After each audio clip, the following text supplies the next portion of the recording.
एक मकड़ी अपना एक जाला बनाने उपयुक्त स्थान की तलाश में थी। वह चाहती थी कि उसका जाला ऐसे स्थान पर हो जहां ढेर सारे कीड़े मकोड़े और मक्खियां आकर फंसे। इस तरह वह अपना खाना आराम से खा सके। इस प्रकार वह अपना जीवन बिताना चाहती थी। उसे एक घर के कमरे का कोना पसंद आ गया और वहां जाला बनाना की तैयारी करने लगी। उसने जाला बनना शुरू ही किया था कि वहां से गुजर रही एक बिल्ली उसे देखकर जोर जोर से हंसने लगी। मकड़ी ने जब बिल्ली से उसके हंसने का कारण पूछा तो बिल्ली बोली, मैं तुम्हारी बेवकूफी पर हंस रही हूँ। तुम्हें दिखाई नहीं पड़ता कि ये स्थान कितना साफ सुथरा है। यहाँ न कीड़े न मकोड़े न ही मक्खियां। तुम्हारे जाले में कौन फंसेगा। बिल्ली की बात सुनकर मकड़ी ने कमरे के उस कोने में जाला बनाने का विचार त्याग दिया और दूसरे स्थान की तलाश करने लगी। उसने घर के बरामदे से लगी एक खिड़की देखी और वहां जाला बुनने लगी। उसने आधा जाला बुनकर तैयार कर लिया था। तभी एक चिड़िया वहां आई और उसका मजाक उड़ाने लगी। अरे, तुम्हारा दिमाग खराब हो गया है क्या? जो इस खिड़की पर जाला बुन रही हो?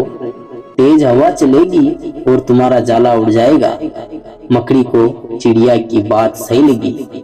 उसने तुरंत खिड़की पर जाला बुनना बंद किया और दूसरा स्थान ढूंढने लगी। ढूंढते ढूंढते उसकी नजर एक पुरानी अलमारी पर पड़ी। उस अलमारी का दरवाजा थोड़ा खुला हुआ था। वह वहां जाकर जाला बुनने लगी। तभी एक कॉकरोच वहां आया और उसे समझाइश देते हुए बोला, इस स्थान पर जाला बनाना व्यर्थ है। यह अलमारी बहुत पुरानी हो चुकी है। कुछ ही दिनों में इसे बेच दिया जाएगा। तुम्हारी सारी मेहनत बेकार चली जाएगी। मकड़ी ने कॉकरोच की समझाइश मान ली और अलमारी में जाला बनाना बंद कर दूसरे स्थान की खोज करने लगी। लेकिन इन सब के बीच पूरा दिन निकल चुका था। वह थक गई थी और भूख प्यास से उसका हाल बेहाल हो चुका था। अब उसमें इतनी हिम्मत न रह पाई कि वो अपना जाला बना सके। हार थाक कर वह एक स्थान पर बैठ गई। वहीं एक चिट्टी भी बैठी हुई थी। थकी हारी मकड़ी को देख चिट्टी बोली, मैं तुम्हें सुबह से देख रही हूँ। तुम जाला बुनना शुरू करती हो और दूसरों की बातों में आकर उसे अधूरा छोड़ देती हो। जो दूसरों की बातों में आता है उसका तुम्हारे जैसा ही हाल होता है। चिट्टी बात सुनकर मकड़ी को अपनी गलती का एहसास हुआ और वह पछताने लगी।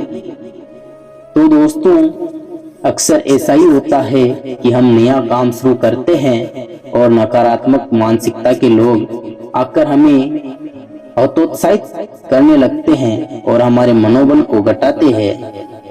भविष्य की परेशानियां और समस्याएं गिनाकर हमारा हौसला तोड़ने की कोशिश करते हैं। कई बार हम उनकी बातों में आकर अपना काम उस स्थिति में छोड़ देते हैं जब वह पूरा होने की कगार पर होता है और बाद में समय निकल जाने पर हमें पछताते रह जाते हैं। आवश्यकता है कि जब भी हम कोई नया काम शुरू करें तो पूर्ण रूप से सोच विचार कर करें और उसके बाद आत्मविश्वास और दृढ़ निश्चय के साथ उस काम में जुट जाए। काम अवश्य पूरा होगा। जीवन में सफलता प्राप्त करनी है तो लक्ष्य के प्रति ऐसा ही दृष्टिकोण रखना होगा। तो दोस्तों, हमारी कहानी अच्छी लगी हो तो लाइक शेयर जरूर करें और हाँ, अगर हमारे चैनल पर नए हो तो चैनल को सब्सक्राइब जरूर करें और शेयर करना ना भूलें।